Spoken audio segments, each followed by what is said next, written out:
Hi friends, welcome to weekly market update. Weekly market update में आपका स्वागत है। जैसा कि आपने देखा, इस वीक में मार्केट में बहुत ही अच्छा पॉजिटिव मूवमेंट देखने को मिला। अभी निफ्टी ऑल टाइम हाई के नीचे है और साइडवेज कंसोलिडेशन चल रहा है। लेटेस्ट है 60 के नीचे। मंथली की बात करें तो मंथली लेटेस्ट है 60 के ऊपर। और डेली की बात करें तो डेली 60 के नीचे चल रहा है।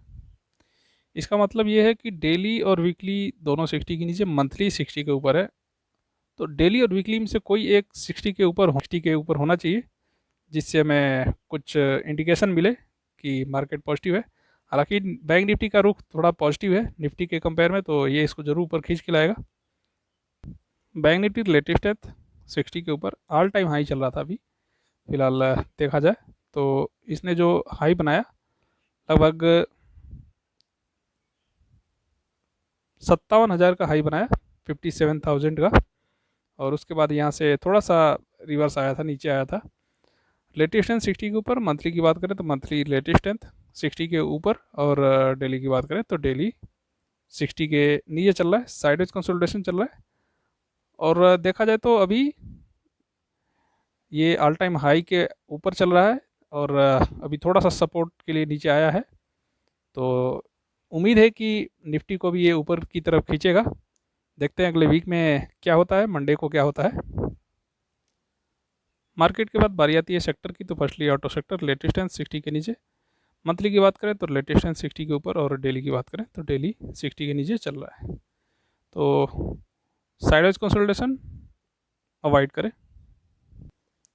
ऑटो सेक्टर और मेटल सेक्टर दोनों को देखा जाए तो थोड़ा सा इस पर डिफरेंस है। ये अभी थोड़ा सा सपोर्ट पर आया, लेटेस्ट है 60 के नीचे है। मंथली 60 के आसपास पहुंचने की कोशिश कर रहा है। और देखा जाए तो अभी नीचे डबल बॉटम बना रहा है, जो इसका लेटेस्ट स्ट्रेंथ आपको दिख रहा है।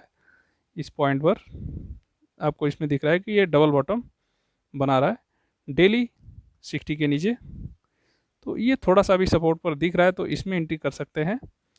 और ऑटो सेक्टर का जो सिंबल या जो पैटर्न बना हुआ था, उसमें निफ्टी की एक तरह एकदम बना था, जिसमें कि एक लोअर हाई बनाया था। तो ये इंडिकेशन मिल रहा है कि अगर उस लोअर हाई को क्रॉस करेगा तब उसमें पॉजिटिविटी देखने को मिल सकती है। या एक तरह ये बोल सकते हैं कि एक रेजिस्टेंस जोन है, उसको जब तक वो क्रॉस नहीं करेगा तब तक उसमें पॉजिटिव मूवमेंट आने के चांस कम रहेंगे, क्योंकि अभी वो ऑल टाइम हाई के नीचे चल रहा है। तो कहीं ना कहीं उसको सपोर्ट मिलना चाहिए, और वहाँ से उसको एक पॉजिटिव मूवमेंट होने का इंडिकेशन मिलना चाहिए या ब्रेकआउट मिलना चाहिए। वहाँ से कंफर्म हो सकता है कि निफ्टी ऊपर आएगा या नहीं आएगा। मेटल अवॉइड करें। लेटेस्ट स्ट्रेंथ आईटी सेक्टर 60 के नीचे। मंथली की बात करें तो लेटेस्ट स्ट्रेंथ 60 के नीचे, साइडवेज कंसोलिडेशन। और डेली 60 के ऊपर आया है। तो केवल डेली ही 60 के ऊपर आया, बाकी साइडवेज कंसोलिडेशन चल रहा है, तो अवॉइड करें। फार्मा लेटेस्ट है 60 के नीचे। मंथली की बात करें तो लेटेस्ट है 60 के ऊपर चल रहा है, और डेली की बात करें तो डेली 60 के ऊपर चल रहा है। फार्मा में देखा जाए तो थोड़ी सी पॉजिटिविटी है वीकली को छोड़कर, लेकिन अभी रेजिस्टेंस के नीचे ट्रेवल कर रहा है। तो जब तक ये रेजिस्टेंस को क्रॉस ना करे तब तक आप वेट करें। इंफ्रा लेटेस्ट है 60 के नीचे। मंथली की बात करें तो लेटेस्ट है 60 के ऊपर, और डेली की बात करें तो डेली 60 के नीचे चल रहा है। तो इंफ्रा सेक्टर भी अवॉइड करें। एनर्जी लेटेस्ट है 60 के नीचे। मंथली की बात करें तो लेटेस्ट है 60 के नीचे, और डेली की बात करें तो डेली भी 60 के नीचे। मंथली वीकली डेली तीनों ही 60 के नीचे है, साइडवेज कंसोलिडेशन। तो एनर्जी अवॉइड करें। इस तरह के आप स्टॉक में, इस एनर्जी सेक्टर के स्टॉक में एंट्री ना करें, क्योंकि एनर्जी सेक्टर देखा जाए तो साइडवेज कंसोलिडेशन में चल रहा है। जब तक ब्रेकआउट ना हो, पॉजिटिव कंफर्मेशन ना मिले, तब तक आप इसमें एंट्री ना करें, क्योंकि आपका लॉन्ग टर्म के लिए कोई पता नहीं कि ये कब तक कंसोलिडेट करेगा। तो अवॉइड करें। एफ एम सी जी लेटेस्ट स्ट्रेंथ 60 के नीचे। मंथली की बात करें तो लेटेस्ट स्ट्रेंथ 60 के नीचे, और डेली की बात करें तो डेली 40 के नीचे चल रहा है। एफ एम सी जी अवॉइड करें। P S U bank latest and 60 के नीचे। मंथली की बात करें तो लेटेस्ट एंड 60 के ऊपर, और डेली की बात करें तो डेली 60 के नीचे चल रहा है। अब ये रेजिस्टेंस से थोड़ा सा नीचे चल रहा है तो अवॉइड करें। ओवरऑल देखा जाए तो पूरा ही सेक्टर जो ऑल टाइम हाई चल रहा था उसके नीचे ही चल रहा है, तो जब तक उसको क्रॉस नहीं करता है रेजिस्टेंस को तब तक वेट करना चाहिए। रियल्टी रेजिस्टेंस 60 के नीचे, मंथली की बात करें तो मंथली रेजिस्टेंस 60 के ऊपर, और डेली की बात करें तो डेली 60 के ऊपर चल रहा है। तो रियल्टी इसमें थोड़ा से चांसेस लग रहे हैं, बैंक निफ्टी की तरह इसमें थोड़ा सा पॉजिटिव मूवमेंट देखने के चांस दिख रहे हैं इसमें। तो रियल्टी सेक्टर के स्टॉक में आप एंट्री कर सकते हैं। ओवरऑल देखा जाए तो कंक्लूजन यही निकल रहा है। बाकी कुछ ऐसे स्टॉक भी होते हैं कि किसी सेक्टर को देखा जाए तो वो सेक्टर उतना खास मूवमेंट नहीं दिखा रहा होता है, लेकिन कोई सेक्टर का स्टॉक ऐसा होता है जो अपने ट्रेंड को फॉलो करते हुए पॉजिटिव मूवमेंट दिखा रहा हो, तो आप उसमें एंट्री कर सकते हैं। लेकिन ओवरऑल देखा जाए तो ज़्यादा एग्रेसिव एंट्री ना करें, क्वांटिटी को थोड़ा सा नॉर्मल रखें।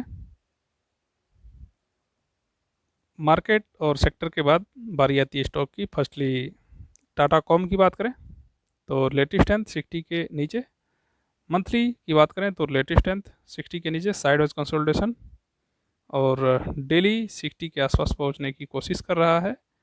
वॉल्यूम देखा जाए तो वॉल्यूम में भी कोई खास मूवमेंट नहीं दिख रहा है, तो अवॉइड करें। आईटीसी लेटेस्ट स्ट्रेंथ 60 के नीचे, मंथली की बात करें तो लेटेस्ट स्ट्रेंथ 60 के नीचे, और डेली की बात करें तो डेली 40 के आसपास चल रहा है। हालांकि देखा जाए तो इसमें अभी और गिरावट देखने के चांसेस लग रहे हैं, तो अवॉइड करें। Large and Toubro latest strength 60 के नीचे, मंथली की बात करें तो लेटेस्ट स्ट्रेंथ 60 के नीचे, अभी कंसोलिडेट कर रहा है अपने ऑल टाइम हाई के आसपास, तो जब तक इसको ये क्रॉस ना करे तब तक वेट करें। डेली की बात करें तो डेली 60 के नीचे चल रहा है, तो डेली वीकली 60 के नीचे, मंथली 60 के आसपास पहुंचने की कोशिश कर रहा है। तो जब तक ये ब्रेकआउट ना आए, कंफर्मेशन आए, तब तक आप वेट करें। इसमें आपको खासतौर से ये ध्यान देने की ज़रूरत है कि जो ये इसका ऑल टाइम हाई चल रहा है उसके नीचे है, कभी भी रेजिस्टेंस हो या सपोर्ट हो, उसके आसपास अगर कोई स्टॉक ट्रेवल कर रहा हो तो उसको अवॉइड करना चाहिए, क्योंकि वहाँ पे बायर और सेलर बहुत ही ज़्यादा एग्रेसिव होते हैं। और इसीलिए कहा जाता है कि जब वो अपने रेजिस्टेंस जोन में हो या सपोर्ट जोन में, तब तक वेट करना चाहिए। Indian energy exchange latest strength 60 के नीचे, मंथली की बात करें तो लेटेस्ट स्ट्रेंथ 60 के नीचे चल रहा है, अभी 187। वापस ये वहाँ से रिवर्स आ गया, जो कि 200 के ऊपर चल रहा था, 200 के ऊपर ट्रेवल कर रहा था, ये 215 के आसपास ये गया था, लेकिन फिर यहाँ से रिवर्स आ गया। बार बार ये अपने हाई की तरफ जाने की कोशिश करा, लेकिन अब इसमें क्या रीज़न हो सकता है कि मार्केट अभी उतना पॉजिटिव मूवमेंट नहीं दिखा रहा है बैंक निफ्टी को छोड़कर, इसलिए इसमें भी सेलिंग प्रेशर दिख रहा है। और डेली की बात करें तो डेली लेटेस्ट स्ट्रेंथ 40 के नीचे आ गया है। एक चीज़ ये भी देखने को हो सकता है कि इसका जो मार्च में लेटेस्ट स्ट्रेंथ था वही अभी दिख रहा है, तो इसको भी आप अवॉइड करें। अगर आपको एंट्री करनी है तो जब ये नीचे आने के बाद थोड़ा सा सपोर्ट ले, तब वहाँ से आप एंट्री कर सकते हैं। हाथवे लेटेस्ट स्ट्रेंथ 60 के नीचे, मंथली की बात करें तो लेटेस्ट स्ट्रेंथ 60 के नीचे चल रहा है, और डेली की बात करें तो डेली भी 60 के नीचे, साइडवेज कंसोलिडेशन, मतलब 40 के ऊपर है लेकिन 60 के नीचे है, 55 के आसपास चल रहा है। और देखा जाए तो रिलेटिव स्ट्रेंथ इसका अभी नीचे की तरफ शो कर रहा है, साइडवेज कंसोलिडेशन। जो इसका सपोर्ट लेवल है, एक बार सपोर्ट लेवल की भी बात करते हैं, जो कि 1 अप्रैल का इसका सपोर्ट लेवल बना हुआ है, उसके आसपास अगर ये आता है तो उससे भी नीचे आने के चांस हो सकते हैं, अगर ये इसका लो ब्रेक होता है तो। तो ये कोशिश करें, जो इसका लेवल है, जो इसने लो बनाया था 11.94, उसके ऊपर ही रहे। अगर ये ऊपर रहता है तब तो इसमें आप एंट्री कर सकते हैं, अगर ये ऊपर नहीं आता है, ब्रेक होता है, तो और नीचे आने के चांसेस हो सकते हैं। तो इस चीज़ का आप ध्यान रखें हाथों केवल में। फिलहाल अगर आपने क्वांटिटी इसमें बाई की होगी तो अगर आपके लॉसेस कम हो गए तो उसको एग्जिट कर दें। अदरवाइज़ अगर आपके लॉसेस थोड़े इसमें ज़्यादा दिख रहे होंगे तो आप उसको थोड़ा सा होल्ड करिए, आपको वेट करना पड़ेगा। जब ये सपोर्ट पर आएगा या आपके बाइंग क्वांटिटी जो आपने बाई की होगी उस रेंज के ऊपर आएगा, तब आप उसको सेल करें। डिलीवरी थोड़ा सा कम रिस्क की माना जाता है, क्योंकि डिलीवरी में एक बेनिफिट ये होती है कि आप जब बाई करते हैं तो आपके हिसाब से जब आप चाहें तब उसे आप सेल कर सकते हैं। तो इसका सबसे बड़ा बेनिफिट ये होता है कि अगर आपका स्टॉक कोई लॉस में चल रहा हो तो वो प्रॉफिट में आए तभी आप सेल कर सकते हैं। स्टॉक बाई करने का सबसे अच्छा तरीका क्या होता है कि आप उस क्वांटिटी को जो भी आप बाई करते हैं तो उसको आप जब भी आप पैसा लगाते हैं तो उसको आप लगाकर भूल जाइए, उस पैसे को लगाइए जिसको आपको अभी ज़रूरत ना हो। अगर आपको ज़रूरत है तो आप अपनी ज़रूरत में इस्तेमाल कर लीजिए। ऑप्शन ट्रेडिंग में बिल्कुल भी न लगाएं, क्योंकि बहुत ही रिस्की होता है। और जो बहुत ही अच्छे एक्सपर्ट होते हैं उनके भी आप देखेंगे तो पोर्टफोलियो लगभग जीरो के आसपास, कभी कभी वो भी बहुत लॉसेज में चलते हैं। तो ज़्यादा उसमें आप उसके चक्करों में ना पड़िए, हाथ पे केवल फ़िलहाल अवॉइड करें अगर आपने बाई नहीं किया है तो। पिरामल रिलेटिव स्ट्रेंथ 60 के नीचे, मंथली के आसपास, मंथली की बात करें तो रिलेटिव स्ट्रेंथ 60 के आसपास चल रहा है, और डेली की बात करें तो डेली 60 के नीचे चल रहा है। मतलब देखा जाए तो डेली 60 के नीचे है, 60 के, और वीकली 60 के आसपास है, और मंथली की बात करें तो वो भी 60 के नीचे है। साइडवेज कंसोलिडेशन चल रहा है। एक सबसे अच्छा एक पॉजिटिव सिनारियो इसमें ये है कि ये एक लोअर लेवल के आसपास चल रहा है, और ये कब से चल रहा है, 2022 से चल रहा है। लगभग 3 साल तक ये कंसोलिडेट कर लिया है। तो अगर आप इसमें एंट्री करना चाहें लॉन्ग टर्म के लिए तो इसमें एंट्री कर सकते हैं। फिलहाल अभी अपने लोअर लेवल के आसपास चल रहा है। तो इसमें अगर आपको मोमेंटम ट्रेडिंग करनी होगी तो मोमेंटम ट्रेडिंग कर सकते हैं। एक होती है मोमेंटम और एक होती है इन्वेस्टिंग। अगर आपको इसके बारे में जानकारी ना हो तो प्लेलिस्ट में आपको वीडियो मिल जाएगा, आप उसको ज़रूर देखें। आपको आपका बेसिक ज़रूर क्लियर हो जाएगा। अगर आपको बेसिक इन्फॉर्मेशन ना हो तो आप ज़रूर वीडियो देखें। तो ये एक लॉन्ग टर्म के लिए बहुत ही अच्छा स्टॉक है, तो इसको आप बाई करके होल्ड कर सकते हैं। जेके टायर लेटेस्ट स्ट्रेंथ 60 के नीचे चल रहा है। जो इसने हाई बनाया था 2024 में 500, 550 के आसपास।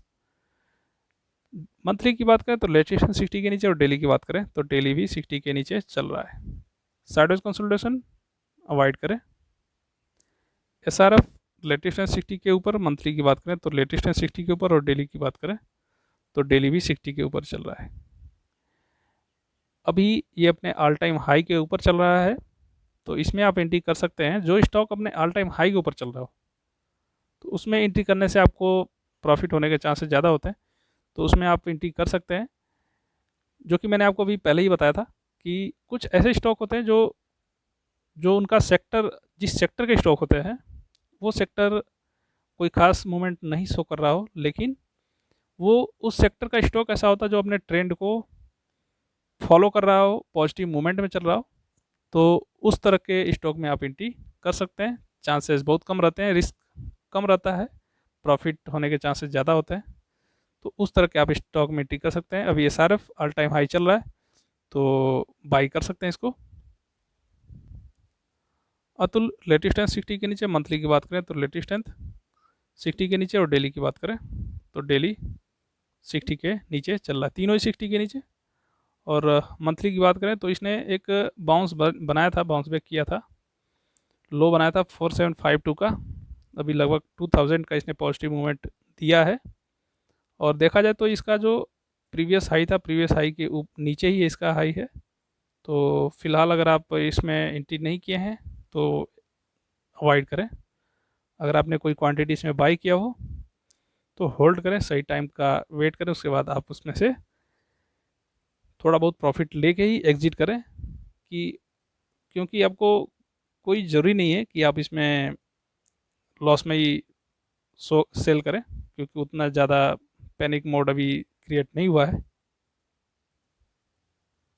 अंबुजा सीमेंट लेटेस्ट एंड 60 के नीचे, मंथली की बात करें तो लेटेस्ट एंड 60 के नीचे, और डेली की बात करें तो डेली भी 60 के नीचे चल रहा है। तो इसमें क्या करें, इसे भी आप अवॉइड करें। अभी रेजिस्टेंस सपोर्ट के आसपास अभी ये घूम रहा है, तो कोई पता नहीं कि यहाँ से कब रिवर्स आ जाए, तो अवॉइड करें। BEL की बात करें तो लेटेस्ट स्ट्रेंथ 60 के ऊपर, वीकली की बात करें तो लेटेस्ट स्ट्रेंथ 60 के ऊपर, और डेली की बात करें तो डेली भी 60 के ऊपर चल रहा है, ऑल टाइम हाई चल रहा है। तो इसमें आप बाई कर सकते हैं। ये एक ऐसा स्टॉक है जो अभी अपने टॉप पर चल रहा है, ऑल टाइम हाई चल रहा है, जो इसने रिवर्स किया था अप्रैल के बाद से। बहुत ही अच्छा मूवमेंट दिया था इसने, जो कि यहाँ से एक टर्निंग पॉइंट था इसका 256 के आसपास, यहाँ से 150 पॉइंट का इसने मूवमेंट दिया। इसमें आप एंट्री कर सकते हैं लॉन्ग टर्म के लिए। इस तरह ये वीडियो ख़त्म होता है, और एनालिसिस भी। ये पूरा वीडियो देखने के बाद, पूरा एनालिसिस देखने के बाद आपका व्यू कैसा रहा, आप अपना व्यू कमेंट बॉक्स में जरूर शेयर करें। अगर आप इस चैनल पर नए हैं तो चैनल को सब्सक्राइब करें, वीडियो को लाइक करें, बेल आइकन को जरूर प्रेस करें, जिससे आपको कोई वीडियो अपलोड होने पर नोटिफिकेशन मिल सके। और ऐसे ही वैल्यूएबल इन्फॉर्मेशन के साथ मिलते हैं आपसे अगले वीक में। तब तक के लिए thank you, good luck, good day for you. Thank you so much. जय हिंद।